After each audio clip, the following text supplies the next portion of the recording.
Actually, India is not successful at AI. This is something you have to understand. There are two players in the AI game. First is the United States, and the second is China. India, unfortunately, whether it is in robotics or in AI or in modern technology, is not really a major player. Certainly not when compared to the United States or the Chinese. And you could see in the AI summit itself, there was a Chinese robot masquerading as an Indian robot, right? Now, people who actually understand these things know them. If you want to be powerful at AI, you have to control your own data. That's the simple thing. The Americans are powerful at AI, are good at AI, because they have access to global data. When you send a WhatsApp, you guys use WhatsApp? Who do you think controls the data? India doesn't control the data. The United States controls the data, right? Pretty much any information that is moving on India's communication system, on our phones, is owned and controlled by the United States. That's not the case with China. China owns its own data. There's no WhatsApp in China.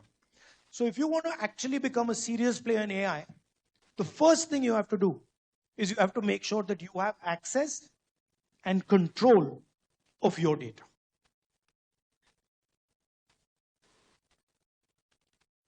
This US deal that has just been done by the Prime Minister has handed over our entire data to the United States. The United States can now keep Indian data wherever they like.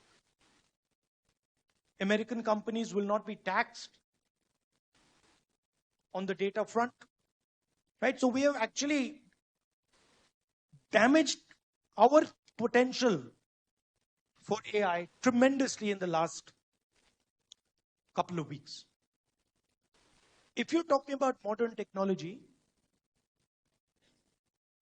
what we are seeing right now is a complete transformation of the way we move. Are there engineers in the room here? Okay.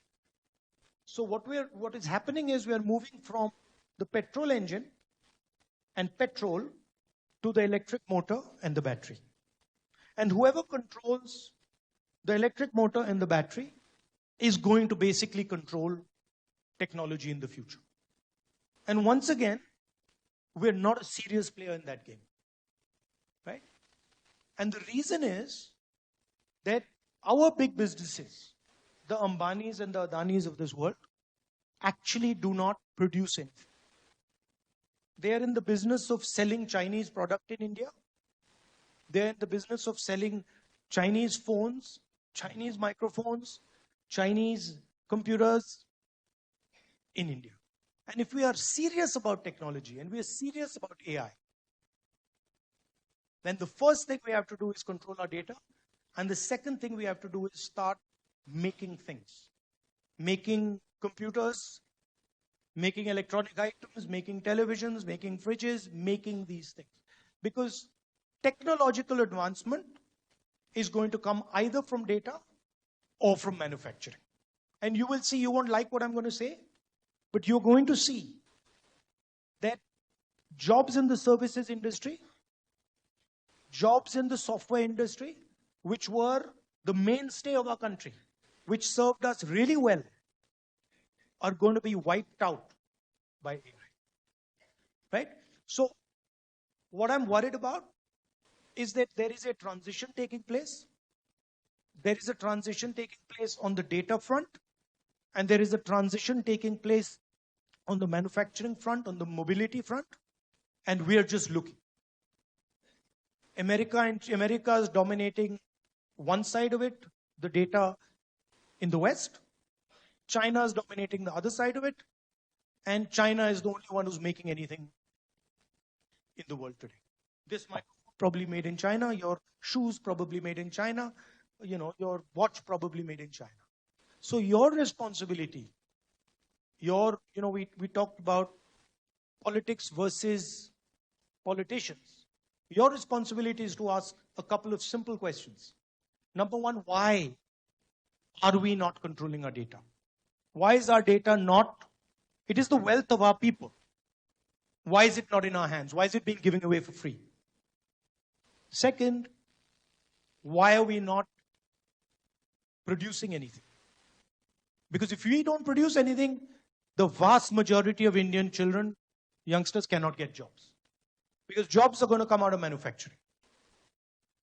So these are the political questions that you should be asking.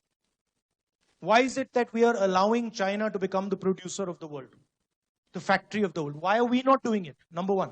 Number two, why is all our data, which is our wealth, wealth of the people of Kerala, wealth of the people of India, being handed out just for free to Meta, Facebook, WhatsApp, Google, and all these people? These are the two fundamental questions, political questions that you have to ask. And this is, if you answer this question, you could solve the riddle of why millions of young Keralites are being forced to leave this state and go and work in other parts of the world. If you don't solve these two, if we do not solve these two problems, then we're going to be stuck with nothing being made here, no jobs being created here, and our youngsters being forced to go outside this country. Then I thought to myself, there is a difference between force and power. അവിടെയാണ് ഞാൻ മനസ്സിലാക്കുന്നത് ശക്തിയും അധികാരവും തമ്മിലുള്ള അന്തരം. The British Empire had force. British സാമ്രാജ്യത്വം എന്ന് പറയുന്നത് അവരുടെ ശക്തി. But they had no power. പക്ഷെ അവർക്ക് അധികാരമുണ്ടായിരുന്നു, പക്ഷെ ധാർമ്മികമായിട്ടുള്ള ശക്തി ഉണ്ടായിരുന്നില്ല. Gandhiji had no force, but he had the truth, and so he had power. ഗാന്ധിജിക്ക് അധികാരശക്തിയോ മേധാശക്തിയോ ഉണ്ടായിരുന്നില്ല, പക്ഷേ അദ്ദേഹത്തിന് ധാർമ്മികമായ ശക്തി ഉണ്ടായിരുന്നു എന്നുള്ളതായിരുന്നു അദ്ദേഹത്തിന്റെ. And the same way Narayana Guru ji had no strength. അതുപോലെ നാരായണ ഗുരുവിന്റെ കയ്യിൽ മേധാശക്തിയോ ആധിപത്യ ശക്തിയോ ഉണ്ടായിരുന്നില്ല. He did not have huge amounts of wealth. അദ്ദേഹത്തിന് ധാരാളം സമ്പത്ത് ഉണ്ടായിരുന്നില്ല. He did not drive in a fancy car. അദ്ദേഹം ഒരു വലിയ വിനോദം പോലുള്ള ആഘോഷിക്കപ്പെടുന്ന പോലുള്ള വാഹനങ്ങളിൽ സഞ്ചരിച്ചിട്ടുണ്ടായിരുന്നില്ല. But he was easily the most powerful man in Kerala. പക്ഷേ ആ കാലഘട്ടത്തിലെ ഏറ്റവും സുശക്തനായ മനുഷ്യൻ മഹാത്മാഗാന്ധി ആയിരുന്നു എന്ന് നാം മനസ്സിലാക്കും.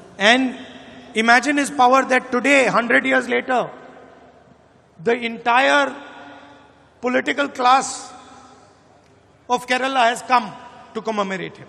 ഒന്ന് ആലോചിച്ച് നോക്കൂ, ഒരു നൂറ്റാണ്ട് പിന്നിട്ട ശേഷം ഇതാ ഈ വേദിയിൽ കേരളത്തിന്റെ രാഷ്ട്രീയ മേഖലയിലെ രാഷ്ട്രീയ വൃത്തത്തിലെ നേതാക്കൾ അഖിലം സമ്മേളിച്ചുകൊണ്ടാണ് ആ ഗാന്ധിജിയുടെയും നാരായണ ഗുരുവിന്റെയും കൂടിക്കാഴ്ചയെ ഓർക്കാൻ വേണ്ടി നിങ്ങളുടെ എല്ലാവരുടെയും സാന്നിധ്യത്തിൽ ഇവിടെ എത്തിച്ചേർന്നിട്ടുണ്ട്. And there is a clear message to those that use violence, those that use hatred from Narayana Guruji and Mahatma Gandhiji. ഹിംസയും രോഷവും വെച്ച് പുലർത്തുന്നവർ, അതുകൊണ്ട് നടക്കുന്നവർ തീർച്ചയായും ഗുരുവിൽ നിന്നും ഗാന്ധിജിയിൽ നിന്നും വലിയ പാഠങ്ങൾ പഠിക്കേണ്ടിയിരിക്കുന്നു. And that message is that there is nothing to be gained from it. There is only something to be lost from it. ആ പഠിക്കേണ്ട പാഠം ഇതാണ്: ഹിംസയിൽ നിന്നും വിദ്വേഷത്തിൽ നിന്നും ഒന്നും നേടാനില്ല, നഷ്ടപ്പെടുത്താനാണെങ്കിൽ ധാരാളമുണ്ട് താനും. The political fight in India is also very similar. ഇന്ത്യയിലെ രാഷ്ട്രീയ സമരവും ഇതുപോലെ തന്നെ മനസ്സിലാക്കാൻ നമുക്ക് സാധിക്കുന്നതാണ്. On one side there is truth, non-violence, humility. ഒരു ഭാഗത്ത് സത്യമുണ്ട്, സൗമ്യതയുണ്ട്, അഹിംസയുണ്ട്. And on the other side there is anger, violence, hatred and arrogance. മറുഭാഗത്ത് രോഷമുണ്ട്, ഹിംസയുണ്ട്, വൈരമുണ്ട്, വിദ്വേഷമുണ്ട്. Those with violence, those with anger might have force, but they have no power. രോഷമുള്ളവർക്ക്, വിദ്വേഷമുള്ളവർക്ക് പല രീതിയിലുള്ള ശക്തിയും അവരുടെ കയ്യിലുണ്ടായിരിക്കാം, പക്ഷേ അവർക്കൊരിക്കലും ഗാന്ധിജിയെ പോലുള്ളവർ കൈവശം വെച്ചിരുന്ന അധാർമികമായിട്ടുള്ള ശക്തിയോ ആന്തരികമായ ശക്തിയോ അവരുടെ കയ്യിലില്ല. Because the spirit of people like Narayana Guruji, the spirit of people like Mahatma Gandhiji, and in fact the spirit of India is fundamentally based on the idea of truth and non-violence. അതുകൊണ്ട് ഞാൻ പറയാൻ ആഗ്രഹിക്കുന്നത്,